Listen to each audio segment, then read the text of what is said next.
Live mula sa GMA Network Center, 20 taon nang nakatutok. 24 oras. Magandang gabi po, Luzon, Visayas at Mindanao. May mga nadiskubring sikretong lagusan sa Cathedral ng Kingdom of Jesus Christ sa ika-6 na araw na paghahalughog para ihain ang warrant of arrest kay Pastor Apollo Kibuloy. Bukod po sa magagarang silid, detalyado at kakaiba rin umano ang disenyo sa ilalim na nagpapahirap sa paghahanap sa pastor. May mga nadiskubre rin ng mga otoridad na bolo sa tumpok ng buhangin, molotov at live wire na bakod sa loob ng compound. Nakatutok live si June Veneracion. June. Emil, Pia at Mel, ipinakita ngayon ng DILG at PNP ang ilan sa mga hamon na nagpapahirap umano sa mga pulis sa kanilang paghahanap kay Pastor Apollo Kibuloy sa loob ng compound ng Kingdom of Jesus Christ. Sa pagpasok ng mga pulis sa cathedral ng KOJC ay nakita nila ang mga sikretong lagusan na ayon kay DILG Secretary Benhur Abalos ay papunta raw sa kwarto ni Pastor Kibuloy. Meron ding magagarang silid. At sa ilalim ay makikita naman ang basement. May mga hilera ng kwarto na hindi pa gawa. Ang mga intricate design ng mga istruktura ay kabilang daw sa nagpapahirap sa mga pulis sa paghahanap kina Kibuloy at mga kapwa niya akusado. Noong mga unang araw ng operasyon ay ginamitan din daw ang mga pulis ng laser light. Sa mga tumpok ng buhangin ay may mga nakikita naman at tatagpuan na mga nakatago daw na bolo. Ang bakod, meron pang live wire. Meron din mga Molotov cocktail. Pero sa kabila nito, tuloy-tuloy daw ang paghahanap. May mga namomonitor pa rin daw ng mga tibok ng puso sa ilalim ng lupa. Indikasyon na posibleng may mga tao pa rin. Bukod sa ground-penetrating radar na kaya makadetect ng tibok ng puso sa ilalim ng lupa, ay may mga iba pa raw makabagong teknolohiya ang ginagamit ngayon sa paghahanap kay Kibuloy. Pakinggan natin ang pahayag ni DILG Secretary Benhur Abalos at PNP spokesperson Colonel Jean Fajardo. So, napakahirap sa totoo lang. Napakahirap. In fact, kinukuha namin ang plano mismo nito sa Office ng Engineering ng City ng Davao kung ito'y nakadeklara o hindi. Kasi kung hindi nakadeklara ito, ano ito? Diba? It's a violation. Ba't hindi nakadeklara? Lahat ng intricate things na ginawa at binuo po doon, no, na pwedeng pagtaguan. Marami na po tayong na napuntahan without revealing the exact location po, but we are confident na sabi nga natin na papalapit tayo doon sa kung saan yung exact location po ng mga hinahanap po natin. Yan muna ang latest mula rito sa Camp Crame. Balik sa Emil. Maraming salamat, June Veneracion. Sunod-sunod na nga ang pagpapasok ng high-tech equipment ng pulisya matapos iginit ng korte na tuloy ang pagsisilbi ng warrant of arrest laban kay Pastor Apollo Kibuloy. Kaya sa Davao City Engineering Office naman dumulog ang kanyang religious group para itigil ang umano'y drilling sa kanilang compound. Mula sa Davao City, nakatutok live si Cyril Chavez ng GMA Regional TV. Cyril? Mel, sa ika-6 na araw ng pagsisilbi ng kapulisan ng warrant of arrest laban kay Pastor Apollo Kibuloy at iba pang akusado, iba't ibang kagamitan ang ipinasok ng pulis sa loob ng KOJC compound. Nagsinatingan din ang mga pulis na mula pa sa iba't ibang rehiyon ng bansa. Nakatutok ngayon sa KOJC Cathedral at Jose Maria College Building ang paghahanap ng pulisya kay Pastor Apollo Kibuloy. Binuksan nila ang isang tila bakal na nakatakip sa isang sementadong lugar. Pero imbes na entrance ng bunker ang makita, sinalubong sila ng masangsang na amoy. Sinuri rin ang pader na ito, pero bigo pa rin makita ang umano'y secret entrance. Based dun sa nadidetect ng device, ng heartbeat, masasabi na merong underground facility. Pinasok din ng pulisya ang isang kwarto sa katedral pero wala ring nakita. The issuance of the TPO was precisely done to eliminate PNP's restriction and control of the premises. Their presence here. Kasi sa tingin po namin, na-serve na yung warrant of arrest. Wala si Pastor Apollo Sikibuloy po dito. Paglilinaw ng Davao Regional Trial Court, di pinipigilan ng inisyo nitong Temporary Protection Order ang pag-operate sa KOJC compound at ang pagsisilbi ng warrant of arrest. Ngayong araw, may iba pang pinasok na mga equipment ang PNP sa KOJC compound, kabilang ang malaking asul na kahon na inalmahan ng KOJC. Hindi umano kasi ito idinaan sa security x-ray. Sa may cathedral, andon ang life and motion tracer. May life detector equipment din at proton elect device. Lahat ng aparato na ito kayang mag-detect ng mga vital signs ng tao, galaw at boses at kadalasang ginagamit sa search and rescue operations. Ang gamit na metal detector, inireklamo ng KOJC. Kung tao ang hinahanap mo, bakit metal detector?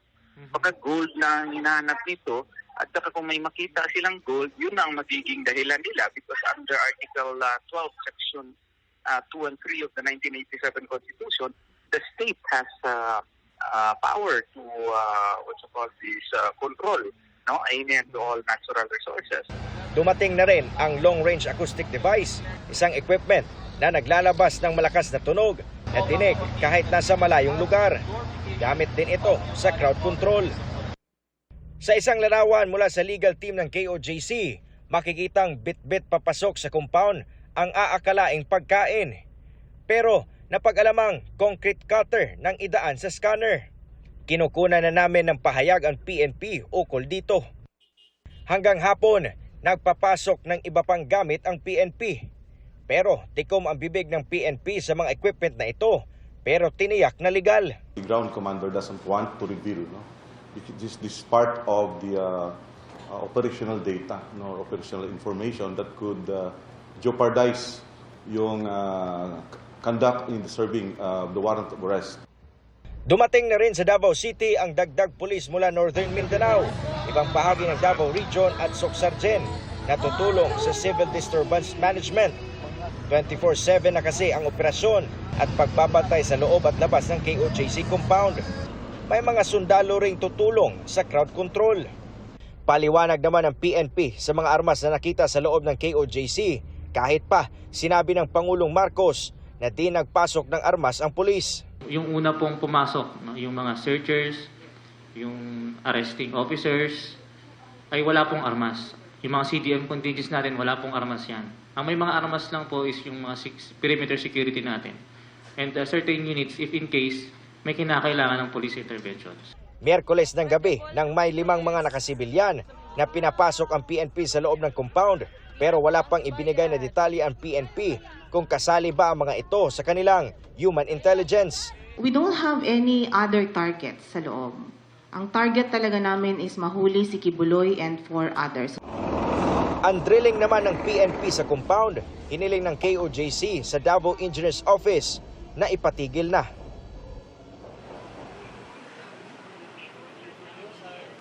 Mel, sa pinakahuling bilang ng PNP, umabot na umano sa 6 na po ang sugatan sa kanilang hanay. Samantala, 29 na miyembro ng KOJC naman ang kanilang sinampahan ng kaso. Pero ayon naman sa KOJC, aabot rin o di bababa sa 16 na miyembro nila ang sugatan. Simula nung inisyo o nagsilbi ng warrant of arrest ang PNP dito sa KOJC. At isa rin sa mga resulta ng operasyon nila ang pagkamatay ng isang miyembro. Mel. Maraming salamat sa iyo, Cyril Chavez ng GMA Regional TV. Binawi ng Quadcom ng Kamara ang utos na ipakulong sa Women's Correctional si Cassandra Leong kasunod ng kanyang pag-amin sa kanyang koneksyon sa Pogo sa Porac, Pampanga. Pero wala umano siyang kinalaman sa mga negosyo ng pamilya ni Alice Guo, kahit boyfriend niya ang kapatid nitong si Wesley. Nakatutok si Rafi Tima. tell the truth, the whole truth. Umpisa pa lang ng hearing, target na ng mga kongresista na makonsensya si Cassandra Leong at magsalita tungkol sa kanyang nalalaman sa illegal na pogo. Have you seen this? Nakita mo na ba to? These are all the torture victims na nakuha sa cellphone doon sa Porac at sa Banban. Ito naman yung mga namatay. They are 66 foreigners. Hindi makilala kung bakit sila namatay. Lahat sila, almost all Chinese. Nakita mo na ba sila? Hindi pa? Hindi pa rin? Hindi po. Okay. The reason why I showed you all these pictures is for you to realize the gravity of what you are into right now. Pero inabot pa ng ilang oras bago unti-unting sumagot ang sinasabing incorporator ng Lucky South 99, ang Porac Pogo operator. Kinailangan pang aprubahan ng Quadcom ng Kamara ang pagdetain sa kanya sa Women's Correctional matapos i-cite in contempt dahil sa hindi pagsagot. Kalaunan, umamin si Ong na may kaugnayan siya sa Lucky South 99 at Whirlwind Corporation.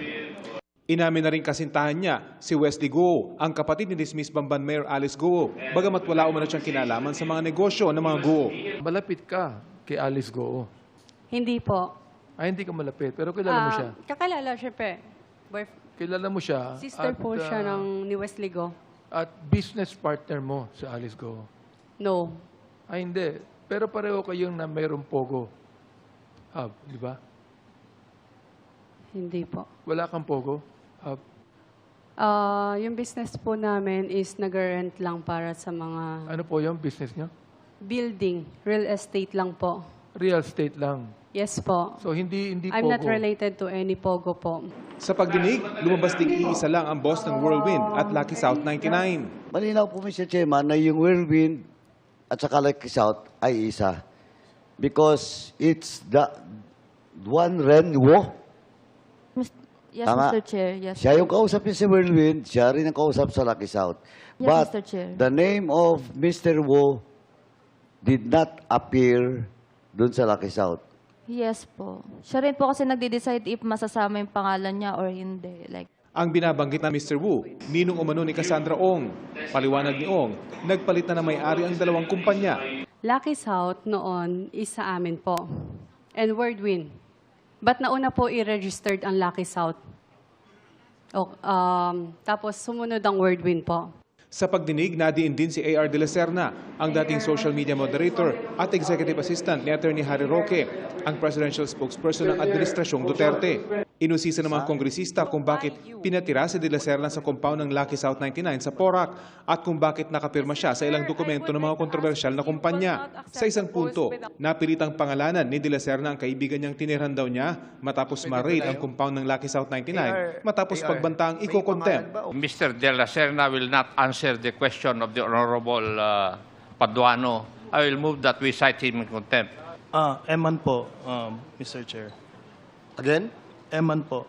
Sa huli, binawi ng Quad Committee ang utos na i-detain si Ong sa Women's Correctional. Pero hindi binawi ang contempt charge. Pinagbigyan din ng mababang kapulungan ang kahilingan ng Senado na imbitahan si Cassandra Ong sa kanilang pagdinig sa susunod na linggo. Para sa GMA Integrated News, Rafi Tima nakatutok, 24 oras. Nakukulangan ng isang senador sa mga pahayag ng kapatid ni Alice Guo kung paano sila nakalabas ng bansa. At sa gitna ng mga tanong, bubusisiin ang pondo para sa intelligence gathering ng gobyerno dahil sa umano'y pagkukulang. Nakatutok si Sandra Aguinaldo. Imbis na makakuha ng mga sagot, tila nadagdagan pa ang mga tanong nang humarap si Sheila Guo sa Senado at si Cassandra Leong sa Kamara. Sa Senado halimbawa, may nakulangan sa kwento ni Sheila Guo kung paano sila lumabas ng bansa ni Alice Guo. Tila may tinatago umano kasi ito. Parang ano sila mga professional, parang professional liars and professional swindlers. Nakita natin nung una kay Guo Huaping, diba, lumaki sa farm, homeschool, simple lang, inosente, pero if you look at the documents and if you look at the evidence, hindi siya ganun . Ayon kay Gatchalian, may share si Sheila sa 10 negosyo ng pamilya. Siyam sa mga ito, siyang tumatayong corporate secretary. Over the span of 9 to 10 years, 90 plus times, 93 times siya pumerma sa iba't ibang dokumento. So ibig sabihin, sa documents alone, sentro siya sa aktibidad ng Go family. No? Sabi ni Gatchalian, ilan sa mga kumpanya ang maaring nagamit sa money laundering dahil posibleng dito dumaloy ang mga bilyones na pinagpatayo ng Pogo sa Banban, Tarlac. Yung perang ginamit para ipatayo yung Pogo Hub sa Bamban nanggaling sa QJJ Farms in particular. No? So hindi farming yung negosyo. No? Sa QJJ farm, ang kita niya mga 1 or 2 million lang in the span of 10 years. Pero ang pumasok na halaga, almost 4 billion pesos. Ito yung pera na hinahanap natin kasi kung natatandaan nyo, nung una pa lang, tinatanong na natin kung paano napatayo yung Pogo Hub sa Bamban. Sa susunod na pagdinig, gusto raw nilang maimbita si Ong na nasa custody ngayon ng Kamara at si Attorney Elmer Galicia na nagsabing nakaharap niya si Alice Go dito lang August 14 nang inotaryo niya ang counter affidavit nito. Dapat pa rin daw patuloy na imbestigahan kung may taga-gobyernong tumulong sa mga Go na mag-abroad at kung sa dagat ba talaga sila dumaan o nag-chartered plane. Bubusisiin din daw ng Senado ang budget para sa intelligence gathering ng gobyerno na tila nagkulang kung totoong nasa farm lang si Alice Go habang hinahanap ng mga otoridad. Para sa GMA Integrated News, Sandra Aguinaldo, Nakatutok, 24 Oras. Humarap na sa MMDA ang driver ng sasakyang hindi huminto kahit sinampahan ng sumitang enforcer. Humingi po siya ng paumanhin pero inireklamo pa rin sa LTO. Nakatutok si Joseph Moro. Nagpanik lamang umano kaya humarurot ang driver ng pulang SUV na ito kahit pa sumampa na ang MMDA enforcer na pumipigil sa kanyang pagtakas. Matapos ang 2 araw humarap at humingi ng pasensya sa MMDA ang driver na si Tony, hindi niya tunay na pangalan. Pasensya na po. Wala po ako talaga intensyon na Kaya hindi rin po ako tumakbo. Nandito, nakita niyo naman po, nandito po ako. Depensa niya may bumubulabog sa kanyang sasakyan. Parang gustong basagin yung sasakyan. Hindi, nagpanik po ako, nagkarangkada ako. Hindi ko nakasabit na pala yung MMDA doon. Kasunod yan ang pagbangga umano sa kanya ng isang motorcycle taxi. Hindi ko po siya napansin sa may pagitan ng dalawang kotse, isang kotse sa kato, tapos dito siya pumasok sa gitna. Tumama na lang siya sa side mirror ko. Pero hindi katanggap-tanggap ang paliwanag para sa humarang na MMDA enforcer. Hindi po pwedeng patawarin po yung ganong klaseng action na ginawa niya po sa akin. Gusto ko po siyang makakulong po, sir. Iba rin ang bersyon ng rider ng motorsiklo na iginiit na siya ang binangga ng SUV. Nagulat na lang po ako na biglang lumabas yung SUV na nabangga sa amin. At nang tangkain niyang harangin ang driver para hindi makaalis, binangga umano siya ulit.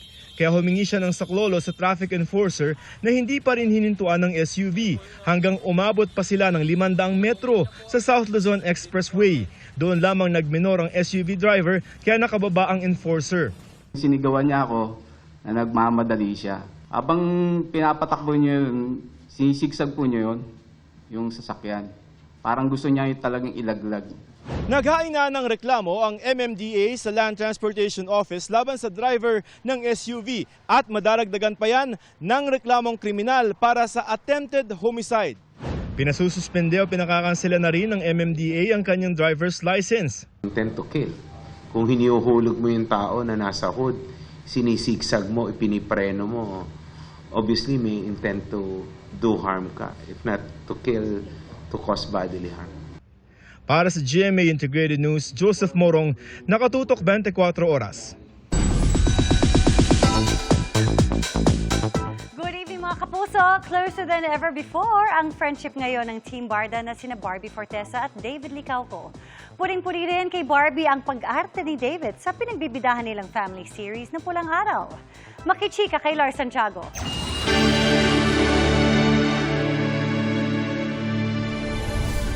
Adelina, mas may lalim at nakadadala ang ibinubugang emosyon. Sapat na sa akin ang kasilahin kang palit.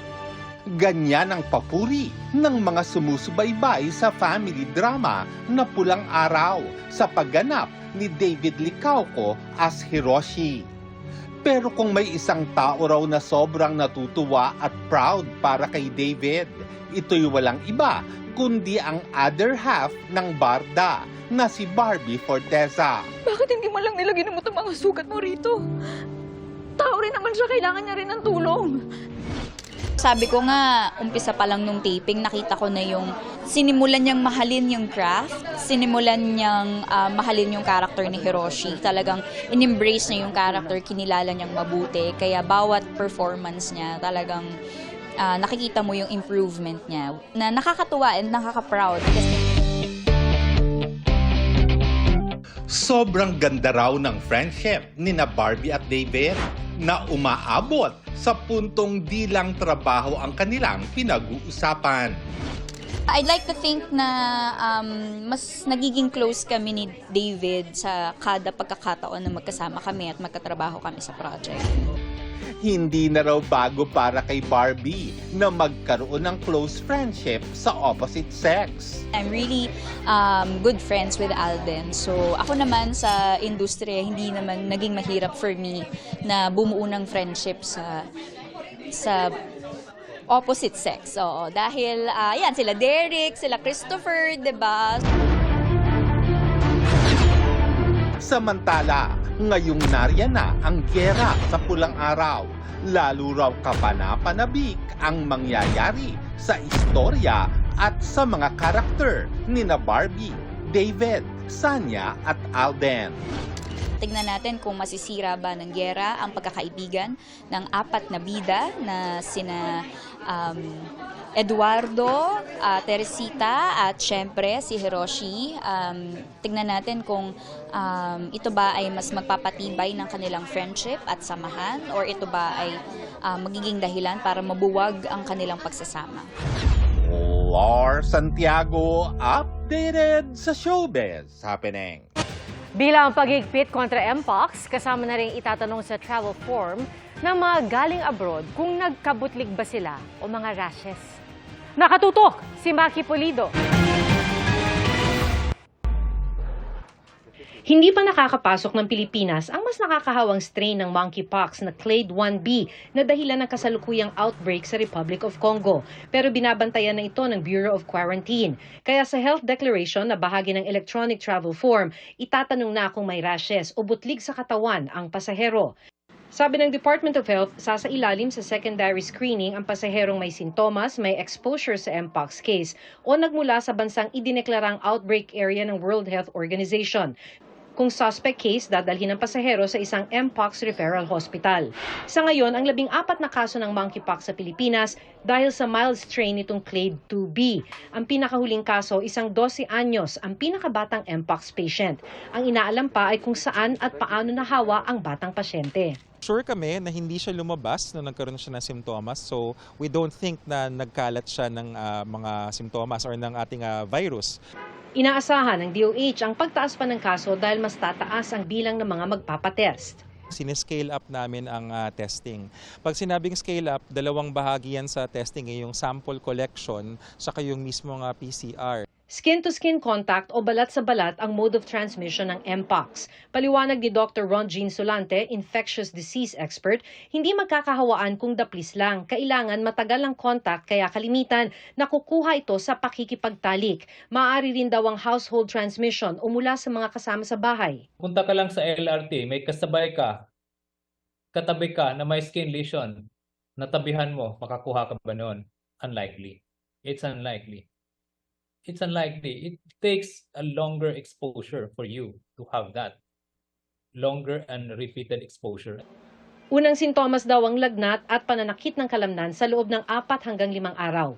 Masusundan ito ng rashes na magsisimula sa mukha at kakalat sa kamay at legs. Nakakahawa lang ang pasyente kung may skin lesions na ito. The rashes will appear like a macule, parang pimple.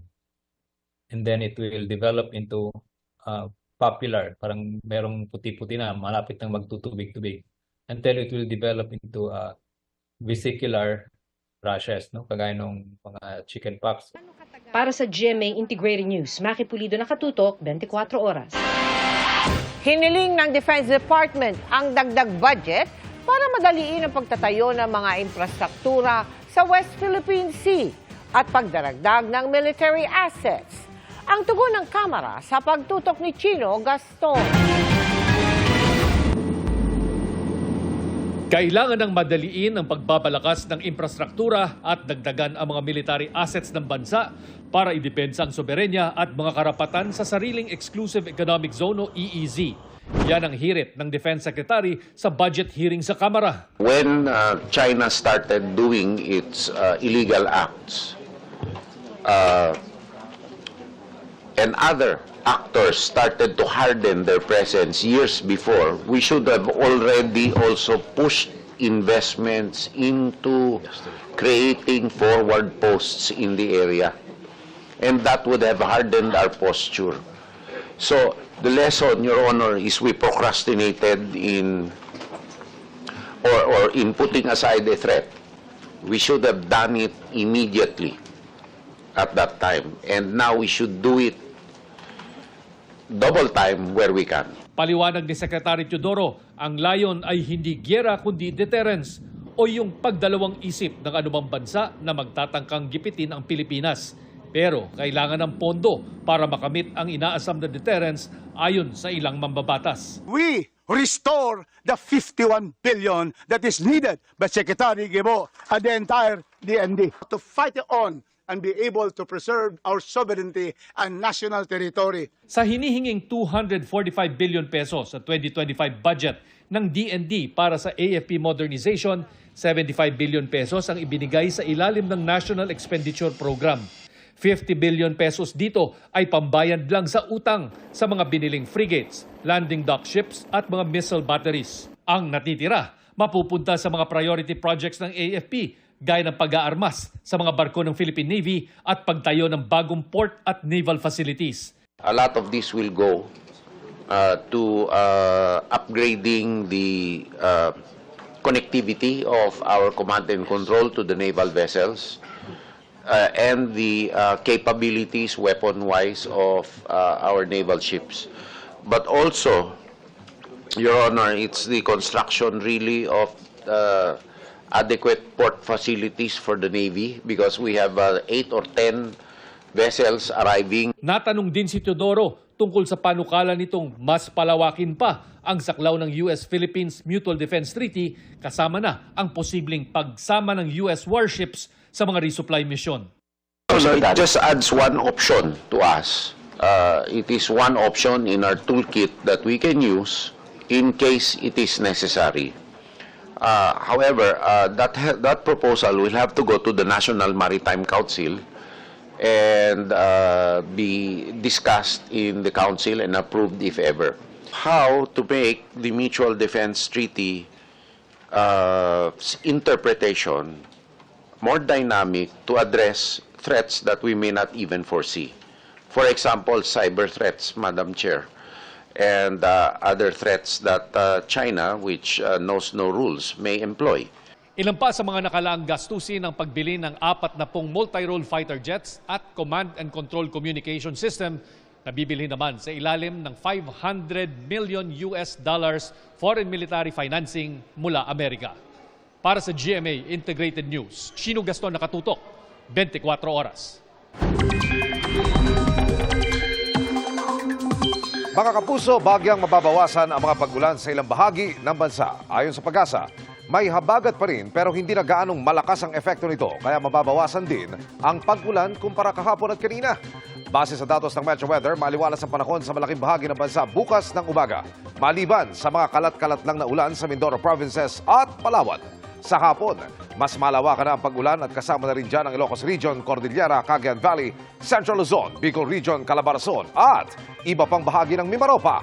Posible ring ulunin ang halos buong Visayas at Mindanao sa hapon. May heavy to intense rains na posibleng magpabaha o magdulot ng landslide, kaya patuloy na maging alerto. Bagya namang babawasan ang ulan paglalim ng gabi. May chance ring umulan sa ilang bahagi ng Metro Manila pero hindi na tuloy-tuloy o halos maghapon. Sa ngayon ay wala pang nagbabadyang sama ng panahon pero patuloy na tumutok sa updates lalo't hindi pa rin inaalis ng pag-asa ang posibilidad na may mabuong sama ng panahon malapit sa bansa sa mga susunod pang araw. Kinumpirma ni world number 3 pole vaulter na si EJ Obiena na may iniinda siyang stress fracture sa spine. Dahil dyan, hindi na niya matatapos ang nalalabing mga laban ngayong 2024. Kabilang ang hiho-host niya sanang International Pole Vault Challenge sa bansa sa Setyembre. Ang kwento ni EJ, sinumpong ulit ang sakit niya sa likod noong lumaban sa Silesia leg ng Diamond League kung saan siya nagtapos sa ika-5 pwesto. Nang ipasuri na kumpirma ang stress structure niya sa spine. Naaabutin daw ng 4 na linggo bago tuluyang gumaling.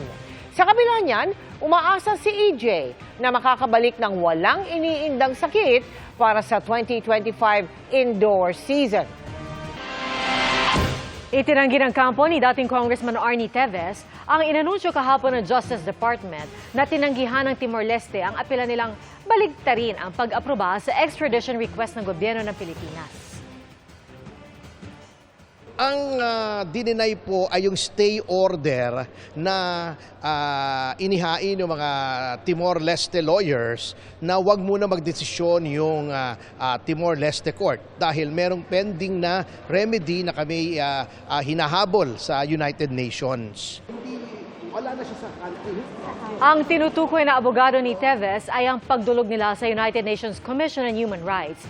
Kaugnay na umano'y panghaharas at political persecution ng gobyerno ng Pilipinas kay Teves. Wala pang bagong paglilinaw ang Justice Department kaugnay nito. Target ng gobyerno mapabalik ng Pilipinas si Teves sa pamamagitan ng extradition para mapaharap sa kaso kaugnay ng pagpatay kay nooy Negros Oriental Governor Roel Degamo. Gusto ring panagutin ng Justice Department ang kanyang mga abogado kasunod ng pagpuslit niya sa bansa. Nakatutok si Ivan Mayrina.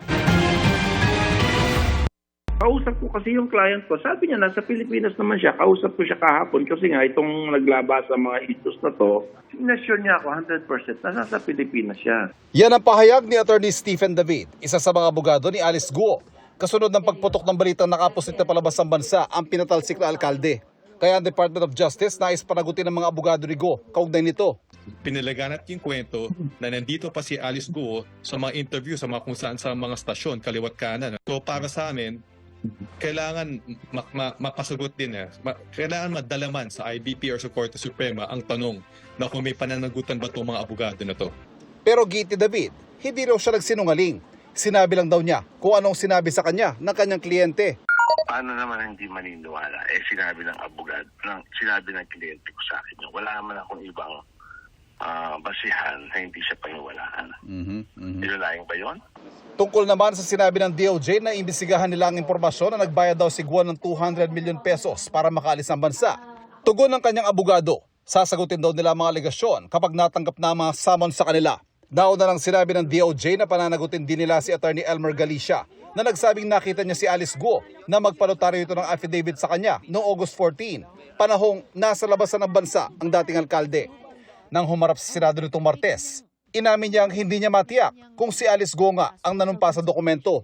Sa ngayon po, hindi ko na po masabi kung talagang siya yung nakita ko. Pero hawig po. Tinanong ko po kasi siya Mayor Alice Guo, sabi niya sa akin, alis na lang po. Yun po ang sabi niya sa akin. Ang pinanotaryo ni Guo ang kanyang counter-affidavit na humiling ng dismissal ng reklamong qualified human trafficking complaint sa DOJ dahil maituturing daw na palsipikado ang affidavit. Sinabi ng DOJ na hindi patiyak kung tatanggapin ng panel of prosecutors ang kontrasalaysay ni Guo at posibleng resolbahin ang mga reklamo laban sa kanya base lamang sa may ebidensyang inihain ng gobyerno. Maghahain rin daw ng karagdagang mga kaso ang DOJ. Halimbawa si Cassandra Ong, tuloy lang yun pag-imbestiga ng aming team sa PORAC, yun kanyang qualified trafficking in persons case. Kaya kay Sheila Guo, ang sa kaalaman ko, baka bukas or sa isang linggo ay masasampahan na siya ng kaso ng money laundering kasama si Alice Guo at madami pa ibang individual. Para sa GMA Integrated News, Ivan Mayrina, nakatutok, 24 oras. 8 hanggang 12 linggong suspension ng regular academic program ang iminungkahi ng ilang kongresista para daw matutukan ang mga estudyanteng kailangang maghabol sa math at sa pagbabasa. Pero kailan kaya yan tutupad? Nakatutok si Tina Panganiban Perez. Sa isang pag-aaral ng World Bank, lumabas na 9 sa bawat 10 batang Pilipino na 10 years old ang hindi nakakabasa o hindi naiintindihan ang babasahin na akma sa kanilang edad.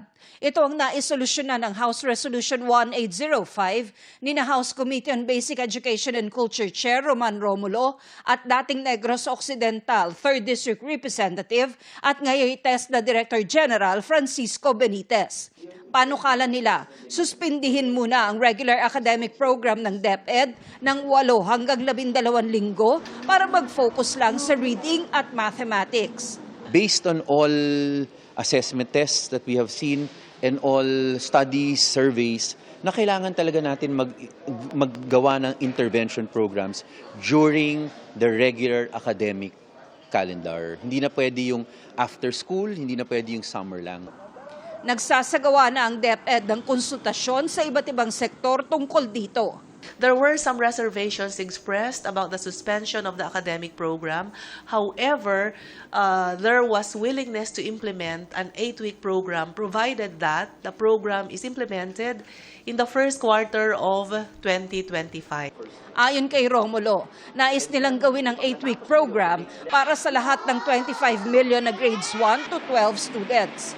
Pero dahil sa kulang ang mga guro, balak ng DepEd na ipatupad muna ito sa ilang piling grade 7 to 10 students. For the rest of the students po that are not included in the 1.6 million PISA target, we'll reiterate to the field the conduct of remediation classes. Either we pull out students from classes, those students from classes, or we add that time after classes. Pagkatapos ng 8 linggo, magkakaroon ng assessment sa estudyante. Kung hirap pa rin siya sa pagbabasa at sa mathematics, patuloy siyang tutulungan.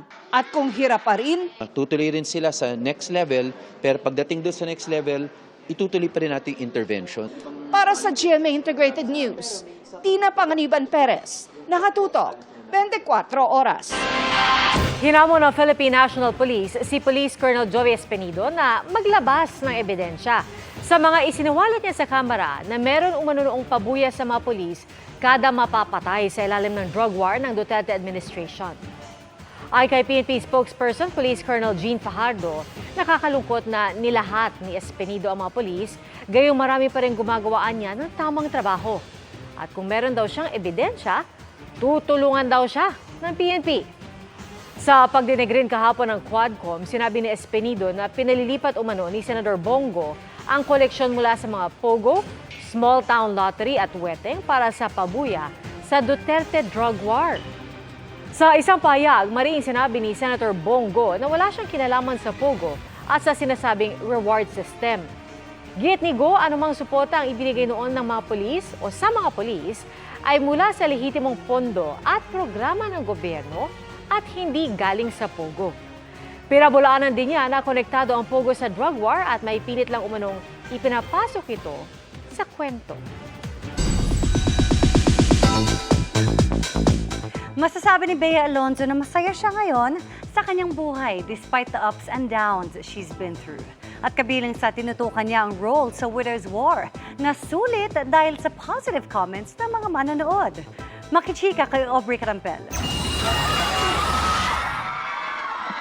Sa kabila ng mga pinagdaanan kaugnay sa kanyang love life, masaya at mas maayos na raw ang lagay ng puso ni Widow's War star Bea Alonzo. Ang journey ng buhay natin, may ups and may downs. Diba? You just have to trust the process na hindi ka nasa baba forever. I guess, I just take everything one day at a time. Kahit na nga raw nakatuon ang mas marami niyang oras sa GMA Prime series na Widow's War, sulit naman daw dahil sa mga natatanggap nilang magagandang komento mula sa viewers. Isa sa mga napapansin din ng mga manonood ay ang fashion ng mga karakter nila. Ang ginagampanan niyang si Sam na isang interior designer bago nakapangasawa ng ubod ng yaman na si Paco Palacios. As you can see in the beginning of the story, mas simple pa si Sam. But right now, parang medyo nagiging gray yung character niya. As much as she doesn't want to become one of the Palacios, she's slowly becoming like Aurora. So marami siyang ipinaglalaban. So medyo sumusunod din yung pananamit niya doon. And speaking of yaman, laging kasama ang pangalan ni Bea bilang isa umano sa richest Filipino celebrity. Bukod sa pagiging artista at endorser, proud owner din si Bea ng isang 16-hectare farm sa Zambales at mayroon ding property abroad. Isa rin siyang entrepreneur na nag-launch ng kanyang travel organizer brand. While you have a day job, try to also think of another way to get money streams, like maybe creating an online business, all those things. Nagbigay din si Bea ng tips para sa mga gustong makapag-ipon. Number 1 is to never live beyond your means. So, unahin mo ang basics, mga basic needs. Siyempre, maganda rin namang bigyan mo ng diba? Minsan gusto mong i-reward yung sarili mo with a good meal, to travel, nice clothes, but never forget na unahin mo yung necessities. Aubrey Carampel, updated showbiz happenings.